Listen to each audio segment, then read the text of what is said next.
Again, so a little more information about the scooter. It has small wheels, 10 inches.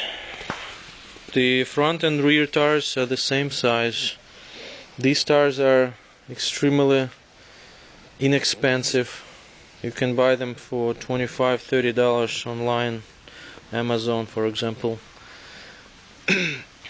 The scooter has a 1.3 gallons gas tank, which is located right here in the floorboard. It's a steel gas tank, which I kind of like because it's a longer term than, for example, plastic one. You would assume, at least. So the instrument cluster here has basically a speedometer, odometer, which goes to 999 miles maximum.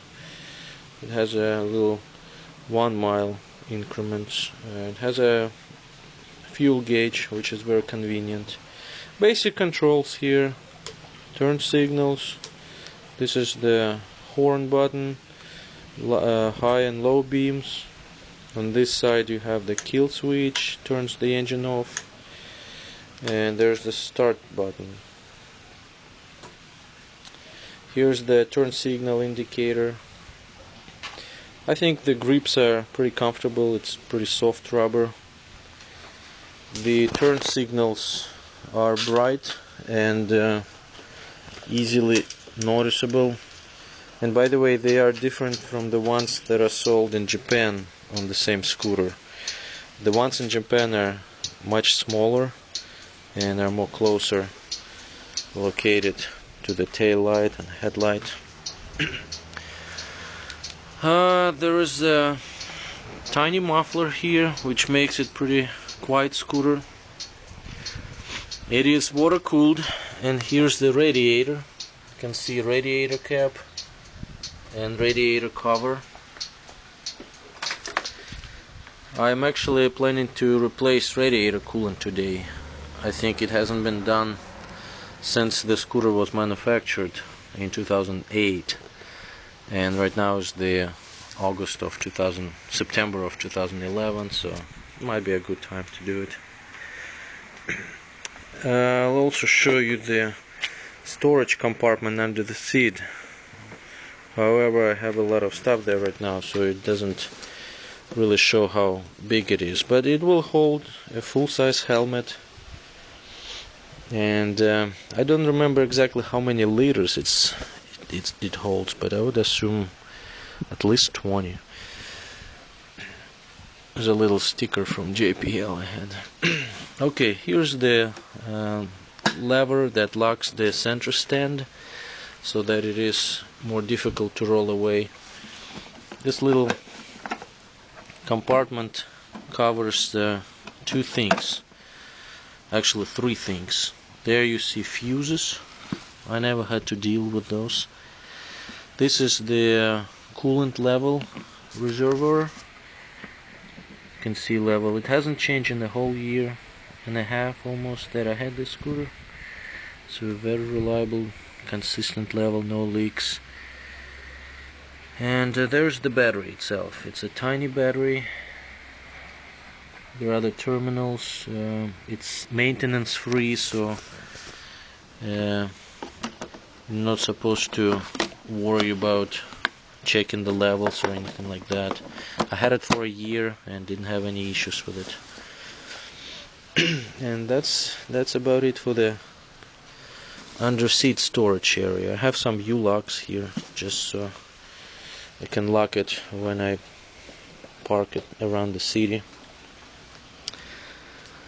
Let's see, as far as performance, obviously it's one of the slowest scooters that you can buy, but for those who are not after speed or power, this would be a great choice because the engine is extremely smooth. It is extremely fuel efficient. The best gas mileage I got was 136. Of course, that was on the highway, just sane riding, and it will go down to about 100 miles per gallon in stop and go traffic, for me at least.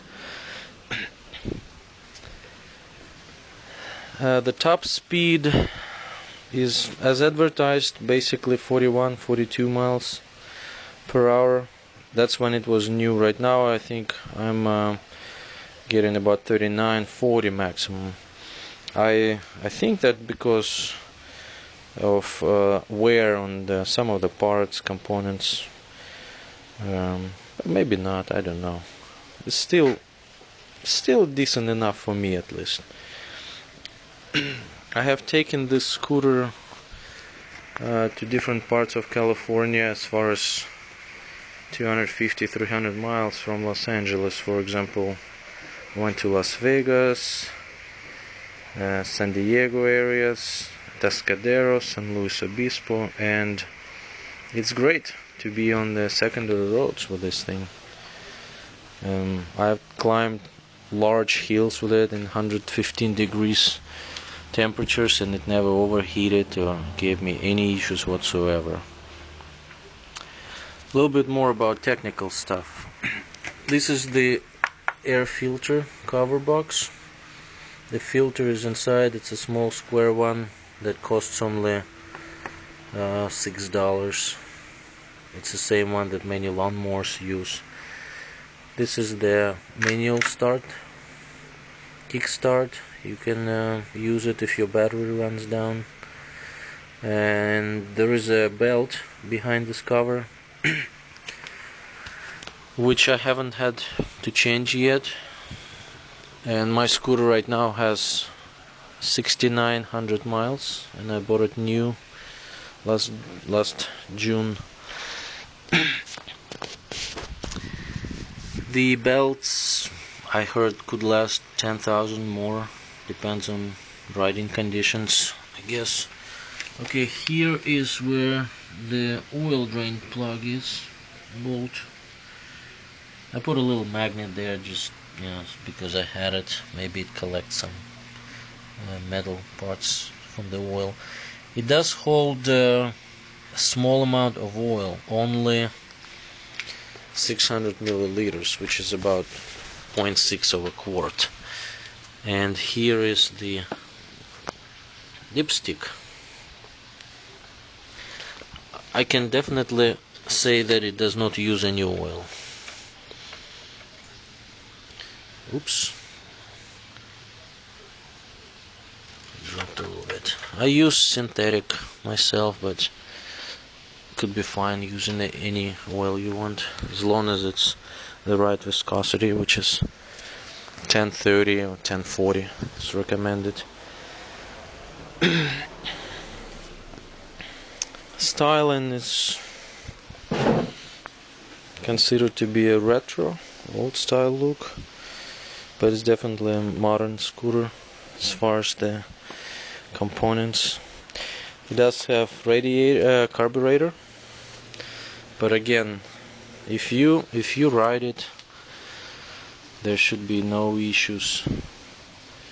So I didn't personally feel the need to have fuel injection on it.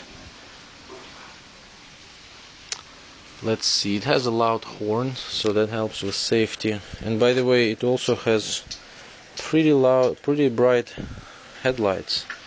Personally, it was enough for me when I ride at night. High beam and low beam are bright enough. I'll press the horn button so you can hear the sound. Mirrors are decent. So again, this is a pretty small scooter. It weighs only 176 pounds. It's very easy to lift it.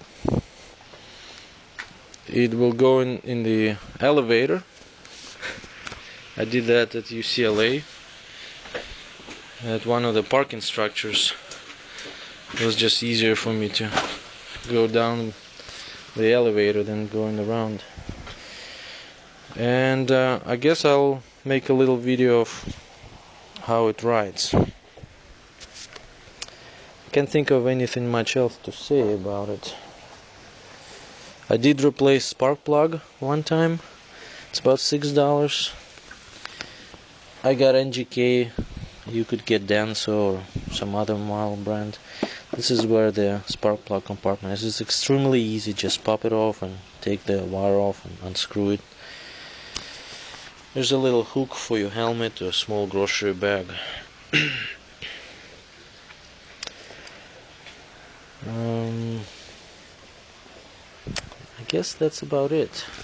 Now, suspension. Front suspension, it has it's a loaded springs type of suspension. It has no hydraulics, no oil, which actually means it's maintenance free basically. And I think it's good for this scooter. The rear one sometimes bottoms out if I'm going over major hill or major bump, but overall it's pretty adequate for this weight of the scooter. Some people did some modification to it, strengthening it, and I think it might be necessary for heavier riders, but I'm pretty light, 160, 164, and it was adequate for me. The carrying capacity on the scooter, I heard, is 270 pounds roughly, which should cover most riders. Brakes, these are again really maintenance free. There are drums both front and rear, and I haven't had any complaints, any issues with it in the last 6,900 miles that I rode it. I think they're adequate. They'll stop the scooter going downhill reliably. Probably not as good as disc brakes, but again, for this light scooter that's pretty slow, it's sufficient. What else? So again, it rides well, it's very smooth, it's pretty quiet. It's really fun to ride slow, and I did cruise all day long at wide open throttle as well, no issues. Like I said, it will go about 39-40 miles an hour, and it does slow down uphill though, significantly. There's a major hill up around Palm Springs tram, and this thing was going 18 miles an hour. I was nearly passed by cyclists. Well, alright, this is it for the walk around, and let's see what it'll do while riding. Or just for demonstration, I'll start it up with a kickstart. You have to move it.